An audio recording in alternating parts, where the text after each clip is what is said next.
Hi, everyone. Good afternoon. Thank you so much for being here with us today. We really appreciate your attendance. I am going to review some logistics, and then we will start with the content of our discussion. This talk is being recorded and live streamed on Facebook.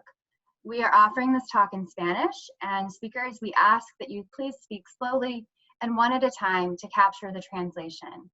I'm going to ask our student assistant Flor to now announce and add instructions to the chat for the Spanish call line. Buenas tardes, mi nombre es Flor Ramírez. Yo voy a estar traduciendo esta videollamada. Si necesita la asistencia en español, por favor, llame al número que acabé de poner en el chat. Ahí está el código que necesita ingresar y traduciré todo lo de la videollamada. Gracias. Thank you, Flor. This is a Zoom webinar. All attendees are muted with the exception of the panelists. Panelists include myself, our student team, UCLA Pritzker Center directors, and speakers. We are taking questions throughout the talk. Please utilize the Q&A function on Zoom for questions or ask the Spanish moderator. We will respond during the talk or ask the speakers to do so. If we run short on time, we will respond after the talk.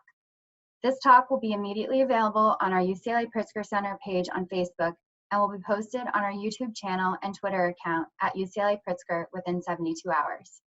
If you didn't RSVP and would like future resources, please add your name and email to the chat. We will add you to our list. If you are a student joining us and you need proof of attendance, please put a note in the chat at the end of the talk with your name, email, school, and professor's email. We will send proof of attendance after the talk. Finally, a note on geography. We are based at UCLA in Los Angeles, California. Consequently, the majority of our work revolves around the LA County child welfare system. Understanding folks are joining us from across North America, we will do our best to share information that is relevant to all jurisdictions. Now for introductions. On behalf of the UCLA Pritzker Center, my name is Taylor Dudley. You will see our students, Flor, Brittany, and Cheyenne, and our program coordinator, Ruby, on the screen as well. You will also see, potentially, our director, Tyrone Howard, and of course, our speaker, Audra Langley, our co-director. I'm pleased to welcome you to the 5th installment of our community speaker series on COVID-19. Today, we have the pleasure of hosting Dr. Audra Langley, a professor at the UCLA Semel Institute for Neuroscience and Behavior, director of UCLA Ties for Families, and the co-director of the UCLA Pritzker Center. We also have the enormous pleasure of hosting Dr. Ron Brown, President and CEO of the prestigious Children's Bureau located here in Los Angeles, California. Now, let's turn to our questions. Speakers, can you please briefly introduce yourselves and provide a little bit of background? And we'll start with Dr. Langley. Hi, welcome everyone. Thank you to our team for setting all of this up and this being our fifth in the series. Well, as Taylor said, I'm a clinical psychologist and professor here at UCLA. I have the privilege of directing the UCLA Ties for Families program, which is a multidisciplinary team serving children and young people from birth to age 25 who are in foster care, kinship care, or who've been adopted through foster care in Los Angeles County, and of course, their resource parents. My work really centers around children who've experienced traumatic events, and I've developed 3 school-based interventions for child traumatic stress to increase access to culturally responsive and resiliency-building mental health treatments for underserved populations of children. As Taylor mentioned, I also co-direct the UCLA Pritzker Center for Strengthening Children and Families, who's hosting the speaker series today. And finally, I would just say that I have 3 children learning from home today who are lovely, but whom I hope do not join us during this presentation. Very good. Thank you. Let's turn to Dr. Brown. That's great. Hi, I'm Ron Brown, President and CEO of Children's Bureau. Children's Bureau started in 1904 and got involved in foster care work in the 1930s. So we have a little experience there. And it still remains a key part of our mission. I have an MBA and a PhD in public policy. I joined Children's Bureau in 2000, coming from the healthcare sector as its chief program officer, and I moved into my current role as CEO in January of 2018. Children's Bureau provides foster care and adoptions for kids in the foster care system, mental health services, and a number of child abuse prevention and neglect programs throughout the region, serving 50,000 children and families each year, primarily in the LA and Orange County basins. Awesome. Thank you so much to both of you for sharing a little bit more about your backgrounds. So we're going to start with our first substantive question and ask you a little bit about what unique issues foster families are facing at this time and how fostering has been impacted or changed by COVID-19. Let's go ahead and start with Dr. Langley. Well, I think in general, if we think about the fact, all children and families right now are being faced with incredible amounts of uncertainty and ambiguity. All of us are feeling a loss of a sense of control and tremendous grief and loss over things that we would typically be doing during this time, whether it's special traditions, graduations, birthdays, or other important rituals like funerals that can't be celebrated right now. And so essentially, I feel like consistency for all families has been completely disrupted. What's interesting is for children and young people in foster care and their resource caregivers, this is really all too familiar for them. And so this COVID crisis is now really layered into their reality of ongoing experience in care with uncertainty, lack of reliable timelines. Resource families may not know when and children won't know when they may be reunifying with family, when a new child might be placed in their home, when an adoption may be finalized. And so this sense of feeling out of control, like there's no power over decisions and outcomes in one's life, unfortunately is something really familiar for our kids and families. I think in addition, it can possibly trigger a previous history of adversity and trauma with these same things, as well as a lot of loss and unresolved loss that our resource parents experience, and certainly that our kids and young people experience. Loss of caregivers, loss of other loved ones and parents, teachers, with every move and placement, there's so much grief and loss that's often not acknowledged. Loss of pets, familiar objects, loss of neighborhood, culture, language, and having to deal with those transitions, I think, in their past. Right now, the impact of COVID is really only amplified for kids and families.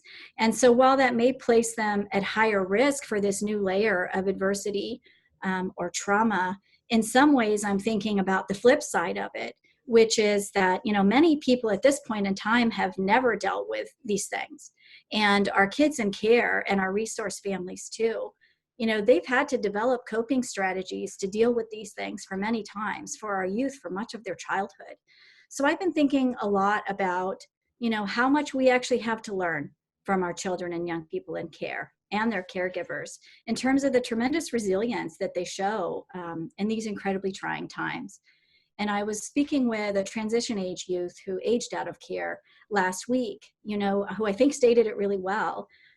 She said that, the whole world right now is getting a glimpse into what it's like to be in foster care. I think that's a profound statement. So much. Ron? Yeah, thanks. So like everyone, our resource families are challenged with the stay-at-home orders. However, unique to them is the struggle and confusion experienced by the children that have joined their family, no matter what their age. It is, as Audra said, a confusing time, a time when our resource parents, by virtue of the role, are helping children by providing clarity and stability, and that's really hard to do in this fluid environment. Most of the children of Children's Bureau's resource families tend to be younger age, but those working with transitional age youth face even struggles, again, different for sure.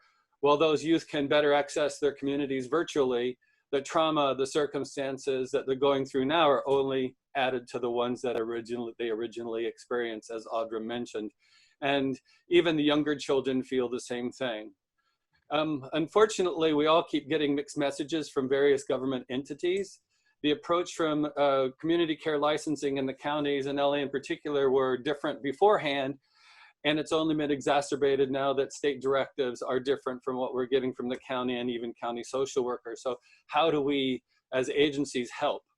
We're working hard to provide as much clarity as possible.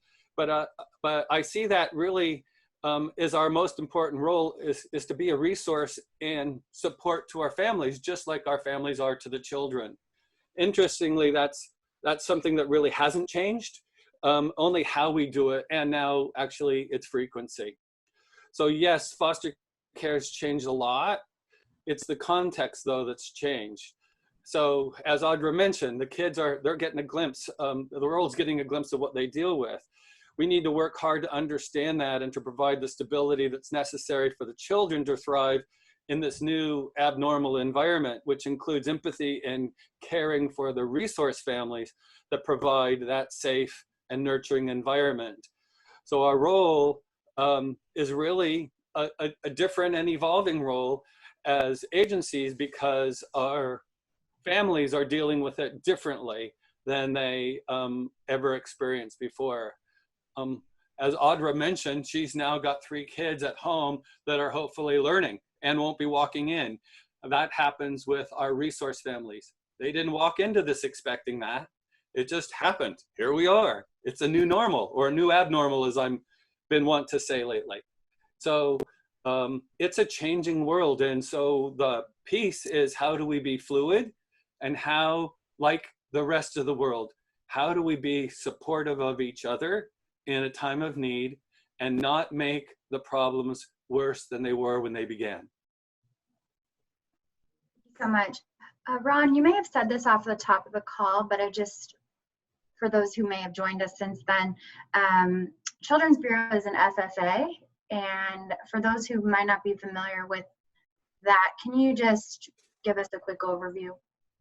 Yeah, we serve as a foster family agency, and we recruit resource families that will provide loving and caring homes, a safe and nurturing place for children that become part of their families. They're not placed in a home, they're part of a family, and the homes don't help them, it's the families that help them. So we work with that. We train those resource families to have a better understanding how they can help the children, and to partner actually with the birth family, so that as a resource, they're really not just a resource to the child, but a resource to the birth family to help the best optimal outcome. And so as an agency, we have anywhere between 145 and 150 kids in care at any given time. And those families, I think, are doing the best that they can during this period. We also, as I mentioned, provide adoptions for kids in the foster care system, anywhere between 80 and 100 of those a year. Great.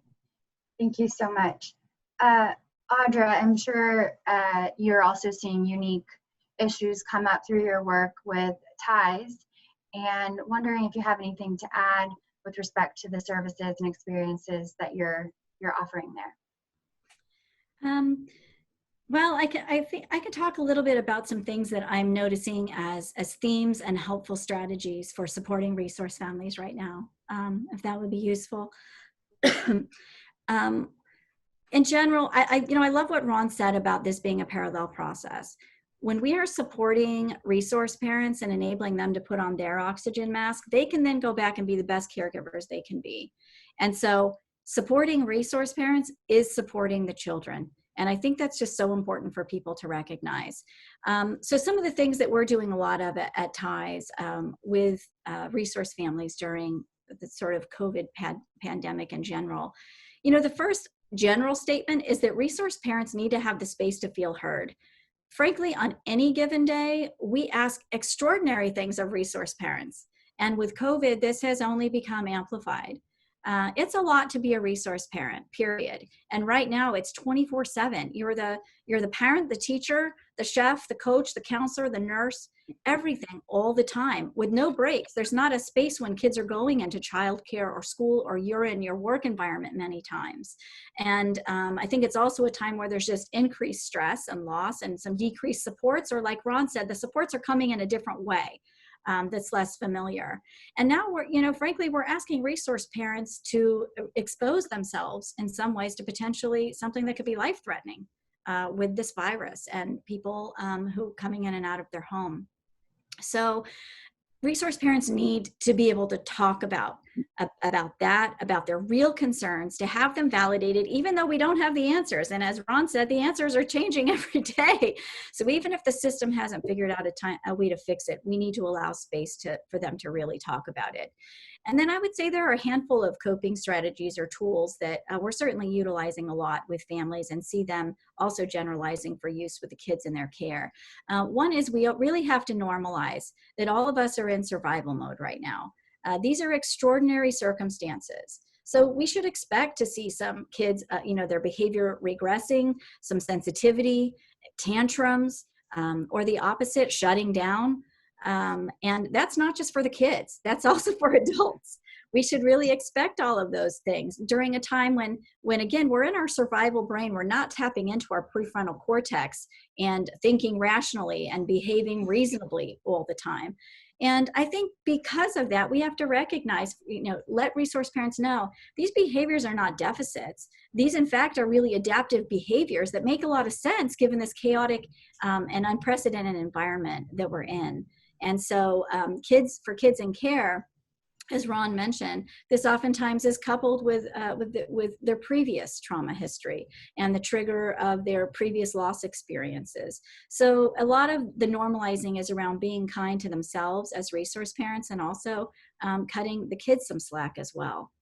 I think, as I mentioned earlier, helping families tap into their strengths is huge. Reminding our resource families that they've lived through these difficult, ambiguous things throughout their experience in foster care. Oftentimes with kids, I know some of our clinicians call them maybe days. They're days where you just cannot get the answers. You don't know what's next. And so helping families tap into the strengths and the strategies that they've utilized through their whole foster care experience, and how can they leverage them to apply now to what they're dealing with COVID. And then, of course, for them to help the children recognize their own strengths in navigating, these maybe days in the past, and how they can use those strategies today. A big thing for resource families, and as well as our kids, and I know that this is happening in a lot of sessions at TIES, is really a focus on what is in our control. What are we able to control today? And so having families strategize around what they can do today to regain a sense of control, or to feel like they've accomplished something. And a lot of work in just being in the present, because we can be so overwhelmed by the past, what happened earlier in the day or previously in our lives, as well as anxiety about what's coming in the future. So when we can be in the here and now, families are doing things like taking sensory walks, where they all go out and talk about, what can I see? What can I smell? What do I hear right now? And really, sometimes being in the moment is the only thing that we have control over. So we know we're working a lot with families and kids on that. And frankly, a lot of the solutions seem sort of simple. It's a lot of back to basics, setting some brief doable goals for the day, and checking in at the end of the day to see how that went, and supporting each other in the household around achieving those goals. Routine is always huge for our kids. And I think during these times of increased anxiety, it provides so much reassurance to have a predictable routine and a schedule. And it really can decrease anxiety and help our kids feel like nobody's going to jump out at them from around the corner. They know what to expect. And that's really good for everyone in the family. We're also encouraging in the schedule, in the routine, that they're actually scheduling in time for wellness activities, for things that bring them joy, for even just mindless distractions, to really make that part of the routine and acknowledge their importance as well. We have some families who are developing these COVID rituals, as they call them, but they're things that make them feel empowered. Little things like when they all get up in the morning, they open the blinds in every room, and that kind of helps reset biorhythms when you're inside so much, to know when it's daylight and when it's dark. Filling up soap dispensers, laying masks out by the front door for when they're taking their walks. Small things like that really help you at least feel in control over keeping your family safe. And I think the final thing is we're encouraging resource families to ask for support and to ask for what they need, to ask social workers and to ask mental health providers for more contact, for more frequent contact or check-ins if they need that, to ask to do things in the way that they're most comfortable with. Maybe that's virtual telehealth, maybe it's phone, maybe it's texting, whatever that might be, and to reach out to whoever was on the child's team pre-COVID. So if there were school counselors, people working through their IEP process, other educational advocates, pediatricians, mental health providers, to really feel like our resource parents are not in this alone with our kids. We're all part of their team supporting this child or this young person, and having that village can feel like a lifeline, I think. And I think we all recognize the role of technology, and our families need to ask for technology or hotspots, ask for increased funding, given what they're doing and what's coming up for children that they're caring for, increased tutoring. If they are eligible for regional center services, they can inquire about increased respite care. So there are a lot of things that we're just encouraging them to not be shy about, and we're trying to help advocate for as well. I think technology is huge because our kids and our parents really need it. It's obviously vital for kids who are trying to do school from home, for them to get tutoring supports as well, and child support groups, resource parent support groups, which I have to say it's critical that we offer in Spanish and in other languages that our resource parents need. And truthfully, even just fun things that resource parents or kids can do are often available now only virtually. So whether it's art and photography classes that are being offered, or soccer and basketball drills, or whatever it may be, technology really equals protective factors right now. Great. Thank you so much, Audra. You mentioned asking for additional benefits, resources, and support. There's a lot of information available from the Alliance for Children's Rights on additional benefits. I have put a link to the Alliance for Children's Rights website in the chat. So for those interested in further information on that topic, please visit the Alliance for Children's Rights website. Audra, you also mentioned social workers checking in more, being more available, but we also know that some social workers may feel concerned about engaging in that way, or may be concerned about exposure themselves. And so Ron, I'm wondering how you're seeing that come up with your staff, and how you're seeing that come up with the DCFS colleagues that you work with respect to doing visits and staying in touch with families. Yeah, great question, Taylor. Thanks. It's like, that is the bomb question right there. That's the issue. So we've worked hard, again, to stay connected with our families, and as Audra said, providing them resources, many of which she shared, and routines are important. But no one planned to have their kids day and night.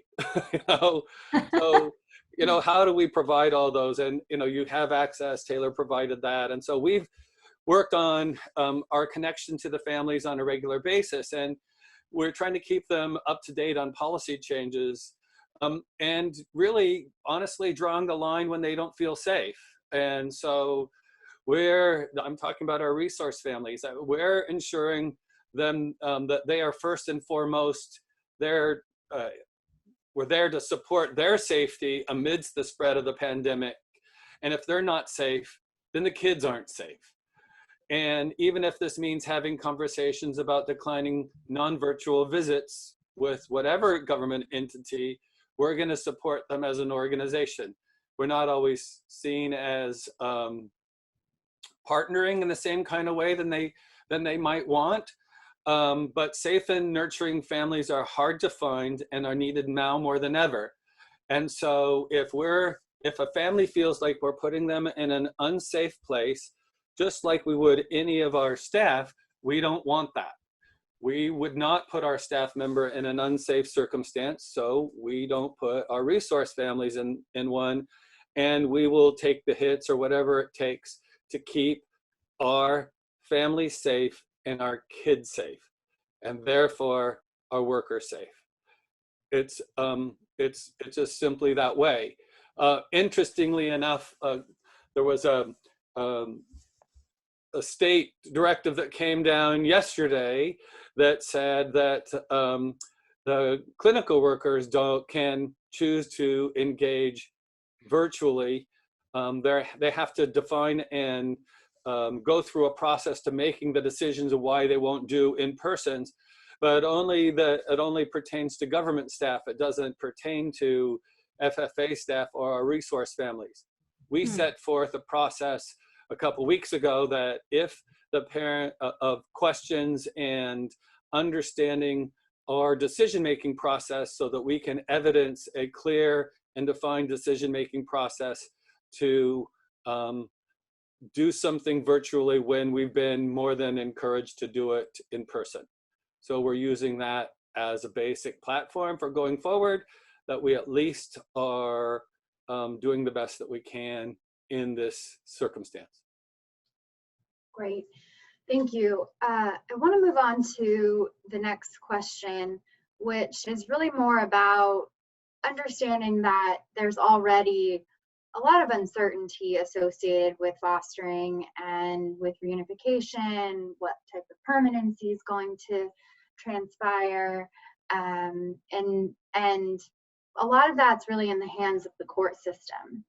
We know that here in LA, our court system is currently, for the most part, closed, not handling anything but incredibly urgent matters. And so a lot of the traditional hearings that would take place are being postponed. And because of that, reunification is potentially delayed or permanency is delayed. And this might cause a lot of extra concern, anxiety, and stress for not only our families, but also the children and your staff and the workers. And so I'm wondering how you're seeing that play out in your respective roles, and what recommendations you have for coping with those issues. Do you want to start, Ron? Yeah, absolutely. You're 100% right, Taylor, that putting everything on hold has been an interesting experience for our workers, and they struggle, our resource families struggle. As an agency providing adoptions to kids in the foster care system, we're impacted financially by that, in addition to the psychological trauma, the nervousness of our resource families that are trying to move into the next platform of the relationship with these wonderful kids that they brought into their family to love and to nurture, and that they can't do that. And so we have to provide, as I mentioned earlier, just the same level of care, if not more, than we're expecting our families to care for the kids.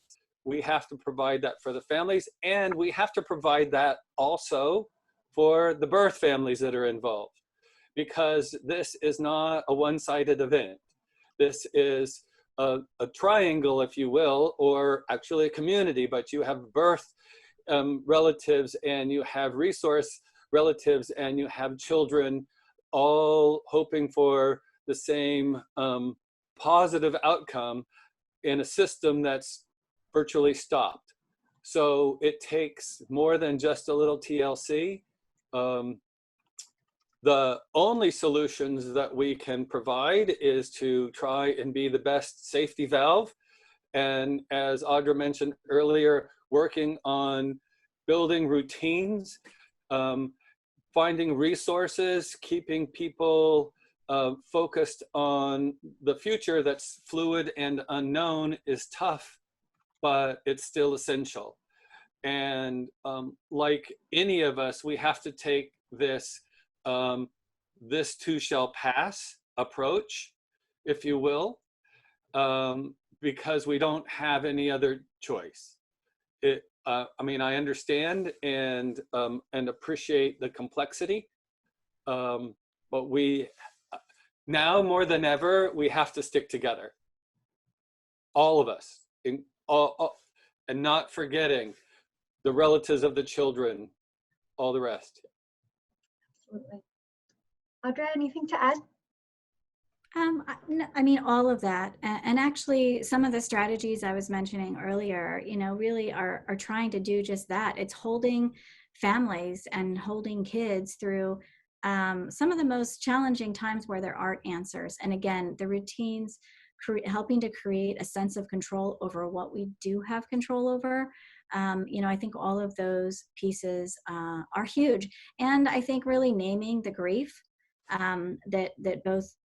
that all families involved, birth families, relative caregivers, our other resource parents, and our kids and young people are dealing with. I think we have to help them name and understand that and acknowledge it, and that goes a long way. The other thing I think we're all doing is trying to be grateful for the things that we do have and what is going well. And that's always sort of a positive, strength-based mindset that's hard to tap into during times like this. Yeah. Ron, I'm wondering if as an FFA, if you've heard any specific direction on, how resource families should be engaging with respect to visitation and service requirements and interaction specifically with the birth families. Yeah, I'll reiterate, I mean, our approach is safety first. And so when we do a family assessment, we don't assess whether anyone in the home has something that might be considered at risk for an at-risk person for COVID and a poor COVID outcome. So we don't, we know that some people have asthma and that's a problem. So we don't have necessarily the details that would lend themselves to say, oh, you're at risk and you're not. So we have taken the perspective of addressing it with the resource family, absolutely 100% promoting virtual visits across the board. And in particular, some cases more frequently, because now our resource families aren't driving all over the county to meet with the birth families. They're not transporting in the same ways that they had in the past. We have created some safe environments where it's necessary and essential, but in particular, the opportunity for a better engagement. We use the PRIDE model of practice at Children's Bureau, which really is an engagement. And as I mentioned earlier, the resource family is a resource to the birth family as well as to the child. So it's to that other family, if you will. And so really framing that process from the beginning, from their orientation and their training, it's taken place that where they see themselves as not a place for the child, but a resource for a birth parent and a child, and the hope for reunification if that's possible, and a support structure for that. That doesn't change. The only thing that's changed is that it's virtual.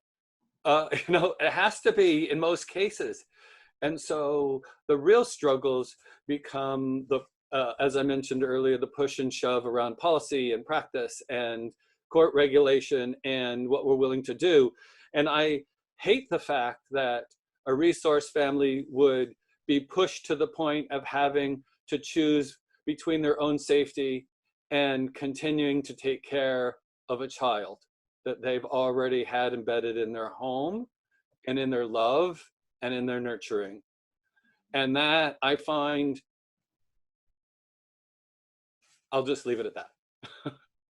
Well, thank you for sharing that. You mentioned that technology is facilitating much of your work, certainly at TIES for you as well, Audra.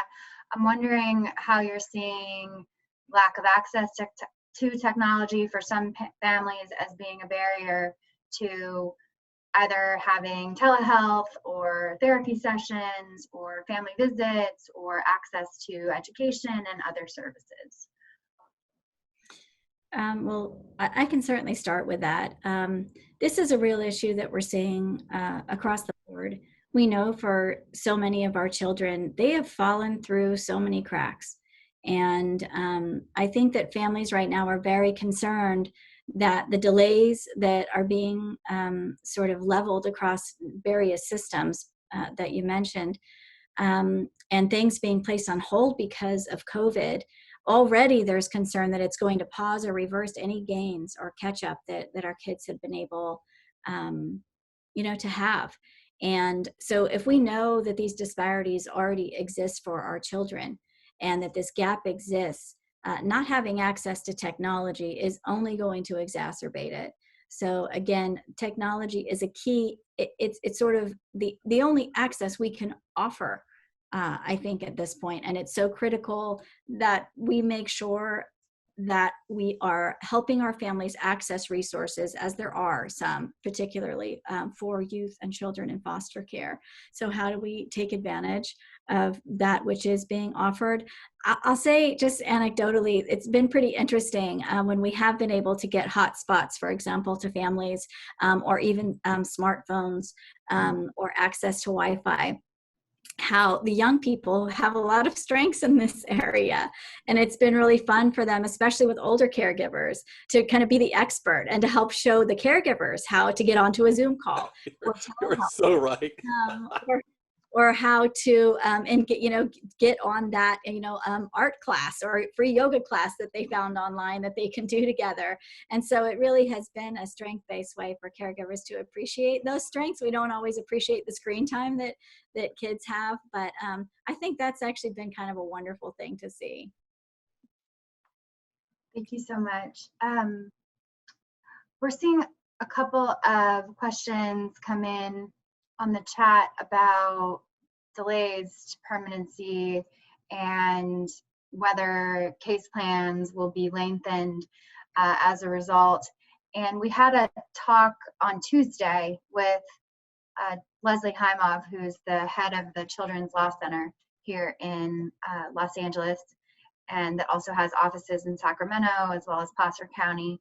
And I don't want to put words in Leslie's mouth by any means, but I think we all agreed that it's likely that case plans will be extended, services will have to be resumed in ways that they were not previously experienced. Families will have to perhaps start over with various classes and so forth.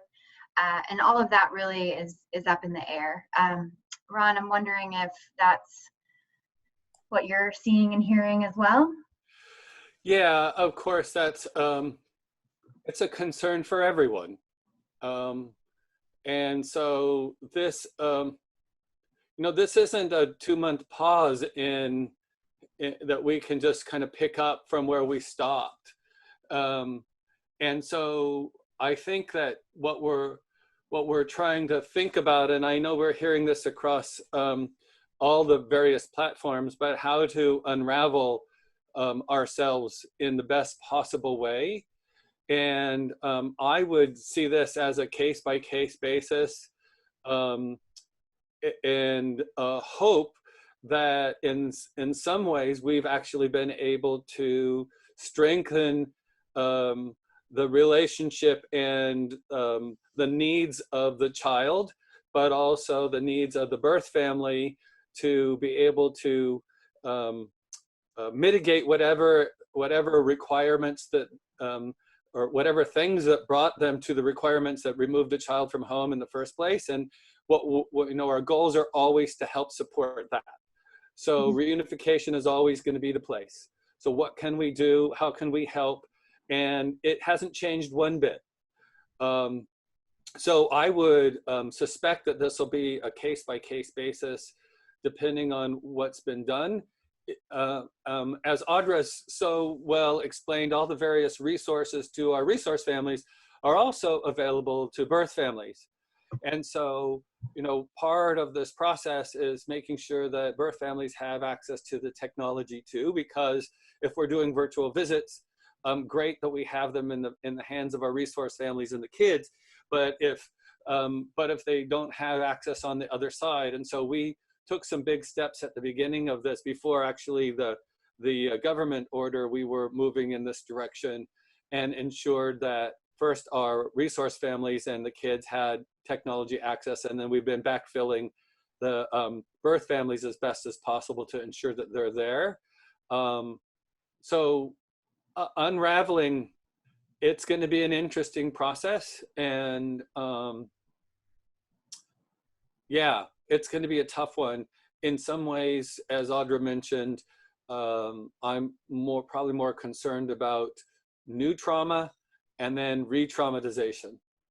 And new trauma, Taylor, you know, I wrote an op-ed piece to the LA Times over a month ago now to try and get them to report on concerns about child abuse when, and they turned me down. And that was a month ago, and now we finally have some attention to that process.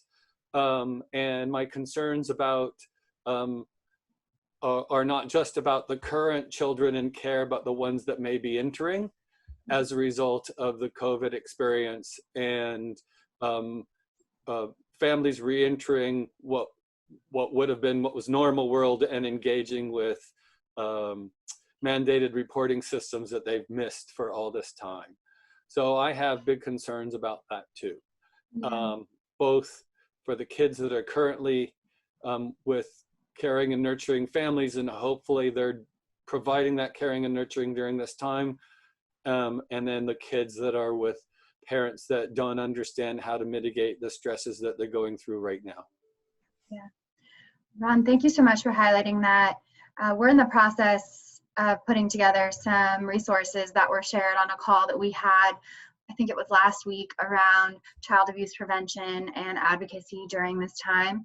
And we look forward to sharing that with everybody participating today, because we think that it's important to not only raise the concern that reports are probably not being made, but then what to do as a result of that, either as a CEO, as a citizen, as a church, as a school, etc. So we appreciate you raising that, and I think that can really open the door to our next question around how fostering as a practice, as a way of forming a family, is being impacted right now.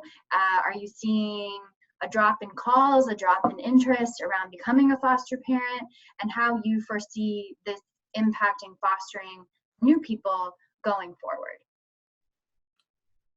Right. Audra, you want to jump first, or you want me to take it? No, yeah, why don't you talk from the FFA perspective? So yes, I mean, you know, we have seen some drop in interest, although it hasn't been significant so far. You know, part of that is everyone's attention is turned. And my hope is by raising the issue around child abuse, that it will bring that attention back to the fore. I anticipate that, you know, we were already struggling with meeting the needs for the number of kids in our system in LA as it was. We've had blue ribbon studies and consultants and all people coming together trying to figure out how to get more families that are willing to take children that need caring and nurturing homes and caring and nurturing families in particular. So how do we reach out more? I don't know. I mean, that's my big fear, is that we may see a new wave, and we weren't able to take care of the old wave. We are seeing, again, interest. One of our key resources has been through the internet in the past, as well as from our current resource families making referrals to their friends.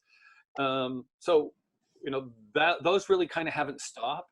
It's really the processes aren't fast, and the needs are greater than we're ever going to be able to take care of. So as you know, that's where I really I try and speak a lot about preventing kids from entering that system in the first place, and how to help our communities help themselves first. But It'll be an interesting ride as we come out of this to see what happens. I'm not, I don't know what the new world's going to bring. Everyone is a lot more, like I'm so much better at Zoom now than I ever was before. Although I'll use the term that I've heard, I'm getting a little zoomed out.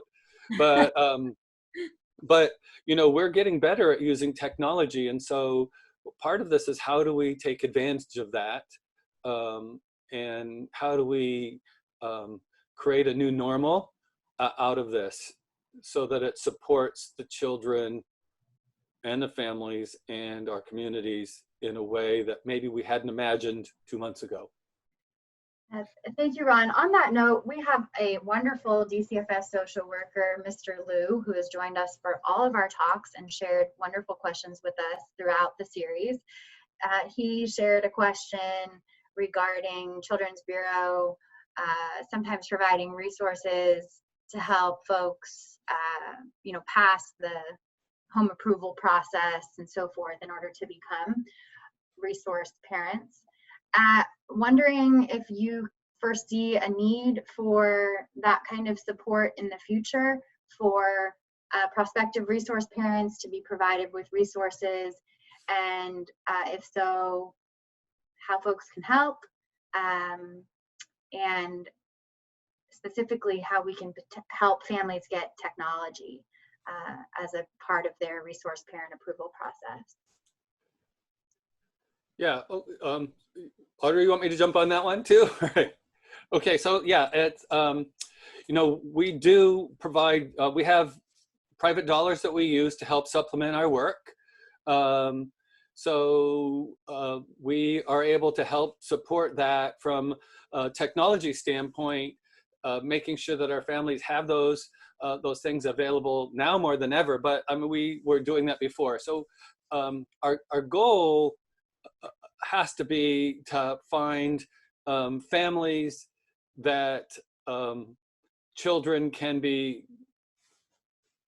thrive in, actually, in a difficult time, that children that have been traumatized in one way or another, or they wouldn't be there, and how do we provide that? And so, yes, we have to mitigate issues in the homes, because the homes are just a physical place. The homes aren't the nurturing, caring family that a child entered.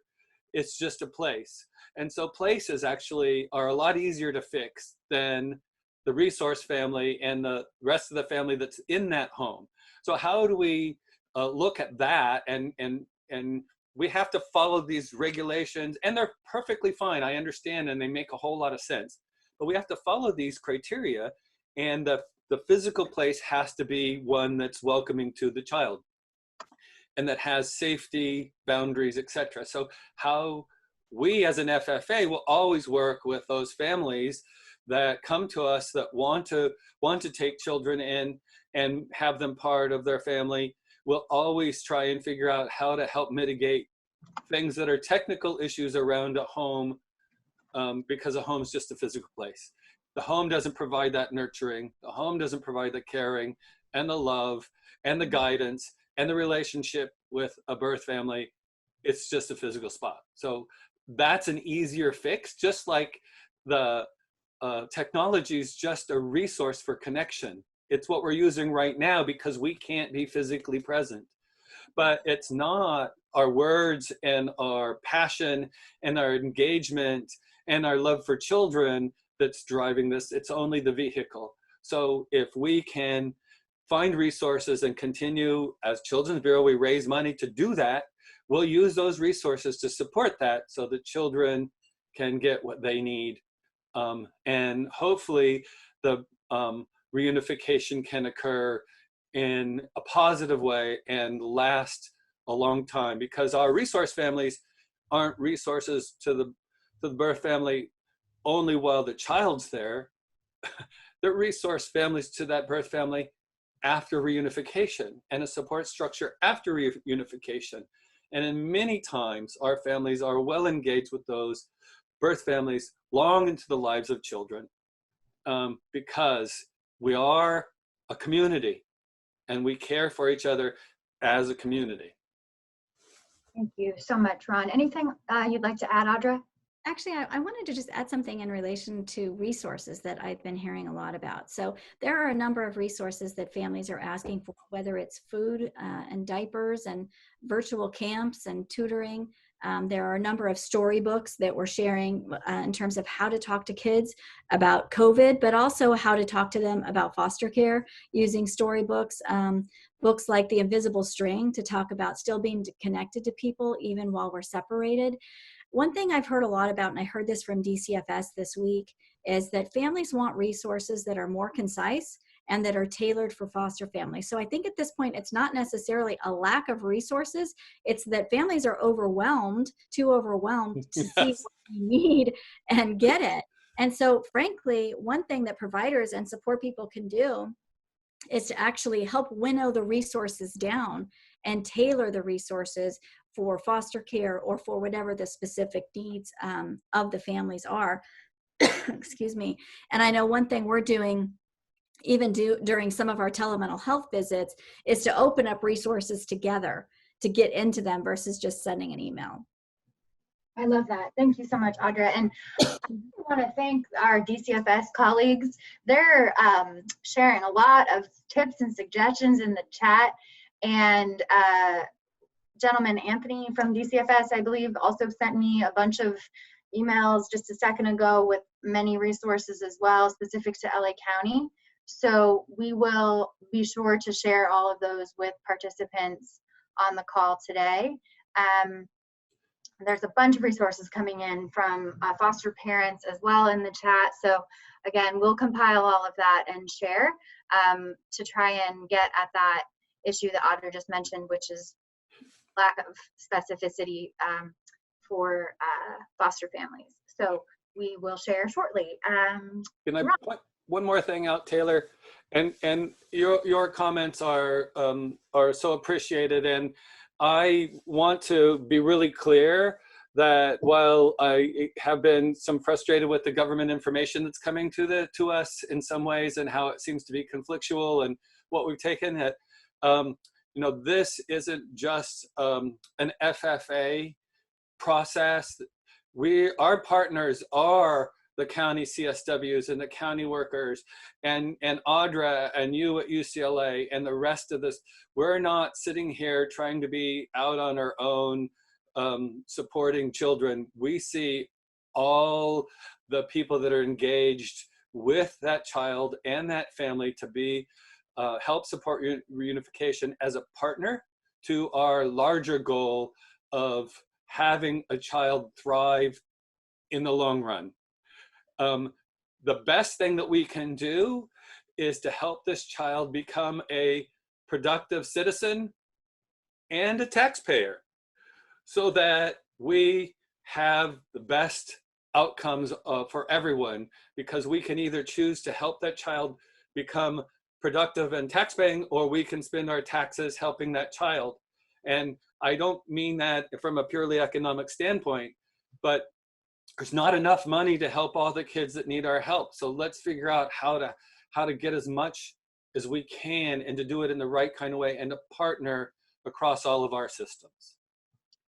Thank you, Ron. And on the note of productivity, there's some information in the chat around computers. So if you're having questions about how to locate a computer for a child, please see the chat.